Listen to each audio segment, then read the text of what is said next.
चल हट इना चौली ने मटक चुम्मा दो दे फटाफट इना चौली ने मटक चुम्मा दो दे फटाफट इना चौली ने मटक चुम्मा दो दे फटाफट जींस पैंट टी शर्ट चश्मा पहिर के जींस पैंट टी शर्ट चश्मा पहिर के कोड़े छकिया लटला चल हट इना चौली ने मटक चुम्मा दो दे फटाफट इना चौली ने मटक चुम्मा दो दे फटाफट इना चौली ने मटक चुम्मा दो दे फटाफट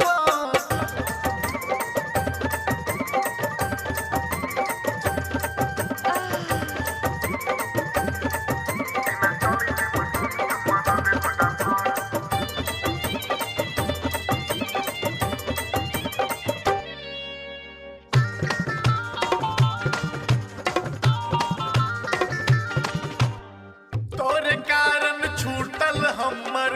स्कूला कॉलेज गे प्यार के छोड़का दोसर कोनो नहीं भेलै नॉलेज गे तोरे आगू पाछू खाली मारे छी हम चक्कर प्यार में फिर का तोरा गोरी बन गेली घन चक्कर एक बेर देख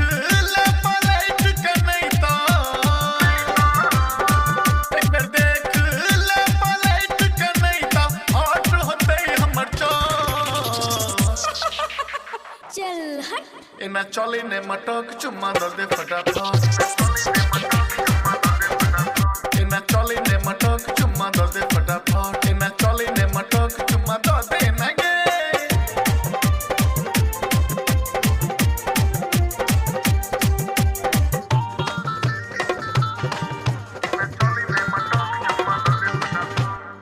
गाँव भर के छौरा तोरा पाछा छौ बर्बाद गे एक नजर तो देख ले हमरा कह दे दिल आबाद गे हम छी पागल प्रेमी तोहर धक धक दिल धड़कइए डूब जाए हम प्रीत में तोरा हरदम ही कही तोरा नाक के न दुनिया गोरी तोरा नाक के न दुनिया गोरी गोरे छौ चकचो चल हट इना चौली ने मटक चुम्मा दो दे फटाफट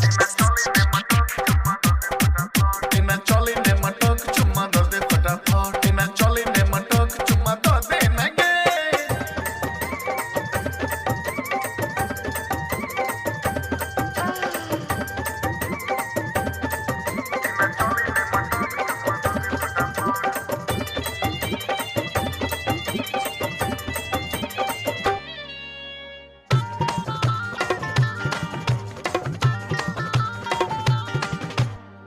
रानी बन जो संजय सुमन के करे ने गुमान गे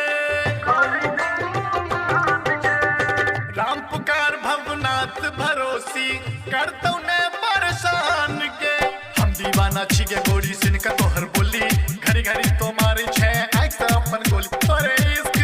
वाला घंटी दिल में तोरे इश्क वाला घंटी दिल में बजे ये टनटो चल हट इना चौली ने मटक चुम्मा दो दे फटाफट इना चौली ने मटक चुम्मा दो दे फटाफट इना चौली ने मटक चुम्मा दो दे फटाफट जींस पैंट टी शर्ट चश्मा पहिर के जींस पैंट टी शर्ट चश्मा पहिर के कोड़े छकिया लटला चल हट इना चौली ने मटक चुम्मा दो दे फटाफट